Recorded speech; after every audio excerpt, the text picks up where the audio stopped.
अगला जो क्वेश्चन है 12वां नंबर का, वो समुद्रगुप्त के इलाहाबाद स्तंभ लेख, यानी समुद्रगुप्त के इलाहाबाद स्तंभ लेख पर एक विस्तृत टिप्पणी करने के लिए कहता है। देखिए, समुद्रगुप्त गुप्त वंश का एक महत्वपूर्ण शासक था। इसके बारे में हमको, इसके इतिहास के बारे में जानकारी हमको समुद्रगुप्त में एक स्तंभ लेख है, उस पर कुछ पंक्तियां लिखी हुई हैं, उसी से इसके इतिहास के बारे में ज्यादातर जानकारी हमको मिलती है। इसीलिए इसको कहते हैं कि इसको जीवन, एक हिसाब से आत्मकथा लिखी हुई है पूरी पूरी। हुआ यह था कि ये मुख्य रूप से क्या था, अशोक ने इसको बनवाया था। ये स्तंभ लेख अशोक ने इसको तैयार किया था, पहले इसको अशोक ने तैयार किया था। अशोक ने तैयार किया था और इसमें अपनी सूचनाएं या अपने राज्य से संबंधित चीजें लिखी थी। बाद में आया समुद्रगुप्त का शासन, 150-200-300 साल बाद समुद्रगुप्त ने अपनी बात लिखवाई।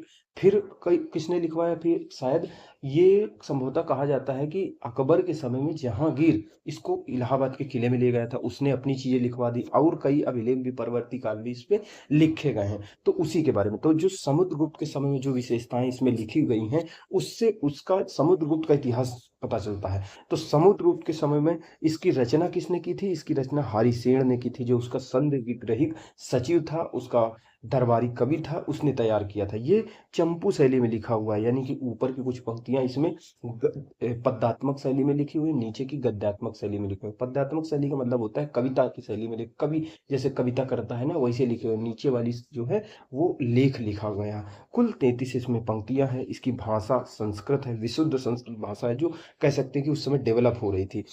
लिपि इसकी ब्राह्मी लिपि या धम्म लिपि कह सकते हैं इसको, और इलाहाबाद के किले में ये स्थित है। तो 12वां जो क्वेश्चन है इसको हम समझते हैं। तो समुद्रगुप्त के इलाहाबाद स्तंभ लेख पर एक विस्तृत टिप्पणी कीजिए। समुद्रगुप्त के इतिहास का सर्वप्रथम जो स्रोत है, उसी का अभिलेख है जो उसके इतिहास को जानने में मदद करता है, और तो कुछ ज्यादा मिला नहीं। इलाहाबाद स्तंभ लेख या प्रयाग प्रशस्ति कहा जाता है, क्योंकि वो उसकी प्रशंसा कर रहा है, प्रशंसा में लिखा गया। इसकी रचना उसके संत विग्रहिक सचिव, उसके दरबारी कवि हरिसेन ने की थी। ये लेख मुख्यतः कौशाम्बी में खुदवाया गया था। सबसे पहले तो कौशाम्बी में वही अशोक ने इसको खुदवाया था। फिर मध्यकाल में इलाहाबाद के अकबर के शासनकाल में जहांगीर द्वारा इलाहाबाद के किले में स्थापित कराया गया था।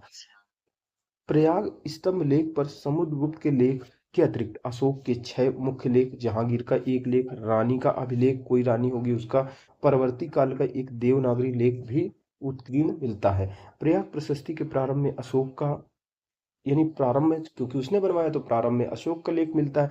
फिर उसके बाद तत्पश्चात समुद्रगुप्त का लेख अंकित है, ब्राह्मी लिपि में तथा विशुद्ध संस्कृत भाषा में है। यानी संस्कृत अभी डेवलपिंग फेज में है, विशुद्ध इसीलिए कह रहे हैं, विशुद्ध तो बाद में होगी ना, जो अच्छी जल्दी जल्दी जल्दी जल्दी शुद्ध होती रहेगी बाद में। प्रशस्ति की प्रारंभिक पंक्तियां पद्यात्मक हैं, यानी कविता की शैली में, और बाद की गद्यात्मक है। इस प्रकार यह संस्कृत की चंपू शैली कहलाती है। एक सुंदर उदाहरण है उसी का। काव्य कहा गया। प्रशस्ति की भाषा कैसी है, प्राज्ञल है, शैली मनोरम है। यह अभिलेख समुद्रगुप्त कालीन इतिहास का दर्पण है। समुद्रगुप्त कालीन इतिहास का दर्पण, यानी समुद्रगुप्त के इतिहास का अध्ययन या जानकारी हमको इसी के, ये जो अभिलेख है प्रयाग प्रशस्ति, इसी से जानकारी मिलती है। समुद्रगुप्त की आत्मकथा भी इसको कहते हैं। रोमिनल थापर जो बड़ी इतिहासकार है, उन्होंने ऐतिहासिक पुनरंगन कहा कि फिर से इसका इतिहास मतलब तैयार हुआ।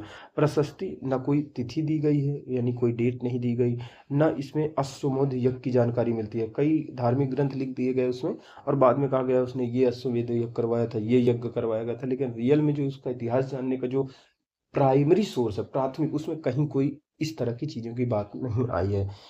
प्रशस्ति में 33 पंक्तियां हैं। जो 13वां 14वां पंक्तियां हैं, 19वीं 20वीं पंक्तियां हैं, 21वीं पंक्ति है। ठीक है, तो उसकी विजयों के बारे में पता किया कि यहाँ जीता, वहां जीता, ये जीत लिया, वो जीत लिया, लेकिन उसको नहीं माना जाता, क्योंकि ये क्या है कि एक स्तंभ, इलाहाबाद स्तंभ एक प्रशस्ति है, जिसमें दरबारी कवि हरिसेन द्वारा, जो उसका सचिव भी था, ठीक है, उसके गुणों का तो बखान करता है, लेकिन उसके दोषों को छोड़ देता है। जैसे कि 33 पंक्तियां, 33 पंक्तियों में कहते हैं कि आर्यावर्त का प्रथम युद्ध, आर्यावर्त का द्वितीय युद्ध, आर्यावर्त का प्रथम युद्ध, आर्यावर्त का द्वितीय युद्ध, उसने दक्षिणापथ की विजय की थी, उसने आठविक राज्यों को जीता था, सीमावर्ती राज्यों को जीता था, विदेशी शक्तियों पर विजय पाई, सब जीत लिया था। तो ये थोड़ा सा ऐसे लगता है कि ये अतिशयोक्तिपूर्ण बातें हो रही। उपरोक्त विवरण के आधार पर कह सकते हैं कि इलाहाबाद स्तंभ लेख समुद्रगुप्त के इतिहास को जानने का एक प्रमुख स्रोत है। जिसे हम अन्य स्रोतों से तुलनात्मक अध्ययन के बाद स्वीकार सकते हैं। यानी जो समकालीन जो पुरातात्विक स्रोत मिले उनसे तुलना करने के बाद में इसको प्रयोग कर सकते हैं इतिहास के अध्ययन में।